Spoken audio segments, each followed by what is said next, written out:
વિકસિત ભારતની વાત, વિકસિત ગુજરાતની વાત. TV9ના Adani presents what Gujarat thinks ટુડેના આ વૈચારિક મંચ પર યોજાયો મહાસંવાદ, જ્યાં ગુજરાતના મુખ્યપ્રધાન ભૂપેન્દ્ર પટેલે વિશેષ હાજરી આપી.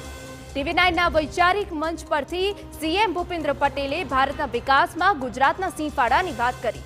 સીએમ પટેલે દાવો કર્યો કે વિકસિત ગુજરાતથી વિકસિત ભારતના રોડમેપનો પાયો સૌપ્રથમ ગુજરાતમાં નંખાયો અને એ દિશામાં ગુજરાતે દેશમાં સૌપ્રથમ પહેલ કરી.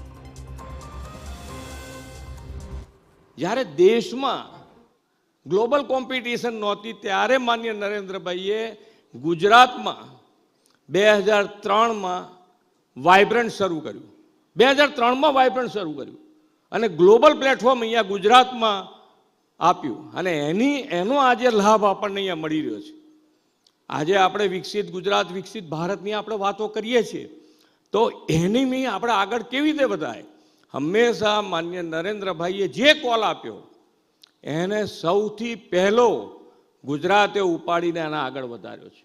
અને હું અત્યારે કોન્ફિડન્સથી કહું છું કે વિકસિત ગુજરાતથી વિકસિત ભારત માટે ભારતને જ્યારે વિકસિત જોશો ત્યારે સૌથી પહેલું જો કોઈ રાજ્ય વિકસિત થયું હશે તો એ ગુજરાત હશે.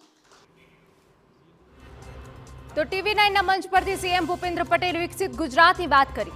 તેઓએ કહ્યું અર્નિંગ વેલ લિવિંગ વેલના સૂત્રોનો સાર્થક કર્યાનો દાવો કર્યો. સાથે વિવિધ સરકારી યોજનાઓ દ્વારા સમાજનું જીવન ધોરણ ઊંચું લાવવાની સાથે વિકાસની વેગ આપ્યાની વાત પણ કરી. આજે ગુજરાતને વિકસિત ગુજરાત બનાવવા માટે પણ જે આપણે રોડ મેપ બનાવ્યો છે એમાં બે મુદ્દા મેઇન સ્તંભ લીધા છે: અર્નિંગ વેલ, લિવિંગ વેલ.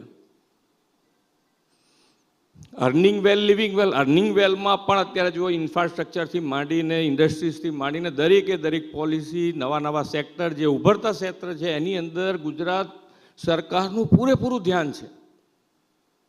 અને લિવિંગ વેલમાં પણ ધારો કે અત્યારે શિક્ષણમાં ખૂબ સારી યોજના બનાવી છે. બહેનો ભણે, દીકરીઓ ભણે એના માટે ખૂબ સારી નમો સરસ્વતી, નમો લક્ષ્મી યોજના બનાવી છે.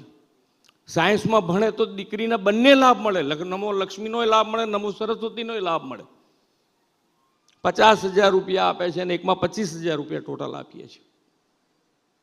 એટલે અર્નિંગ વેલ, લિવિંગ વેલ બધા જ. આયુષ્યમાન કાર્ડની વ્યવસ્થા પણ છે.